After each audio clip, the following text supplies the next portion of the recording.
فرقة إيموراجي في عرض حلة جديدة بمدينة الرباط، واللي عرف لأول مرة مشاركة ضيوف جداد سارة وعبد الله أبو جاد مع فرقة إيموراجي.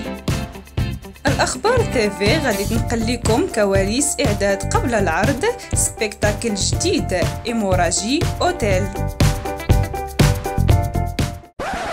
عشا والله عايزة فرفش، عشا والله عايزة كركر إيموراجي حكو فاجي.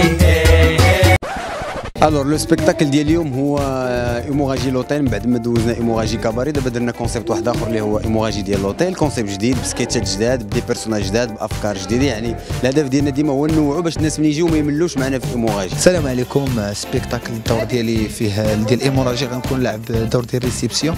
داك اللي كيكون في ريسيبسيون فوالا تيدخلوا عنده الكليان كيوقعوا ليه مواقف وكذا وكذا. احنا عندنا ان باساج وسط هذا اوتون كو غيست ضيوف باش يلا يتعرف علينا الجمهور ديال ايموراجي، حيت ايموراجي سي اون هيستوار اللي بدات مع واحد الجمهور ايتترا. حنا دابا اون فا سو بروبوزي ليهم ابخي هاد البوز اللي كان سور انترنت ايتترا، نشوفوا الناس كومون يفون رياجير. حاولنا نديروا ديفان شي حاجات نضحكوا عليهم، شي حاجات زوينين نتمنوا يعجبوا الناس. الدور ديالي انا ديال واحد ولد الشعب، زعما شي واحد اللي من واحد البيئه فقيره وغادي تيسول على لوطيل كيفاش وبشحال الثمن ديالو وكذا، وغيوقعوا ليه زعما دي سيتياسيون اللي تيضحكوا مع الدري اللي كاين في لا ريسيبسيون.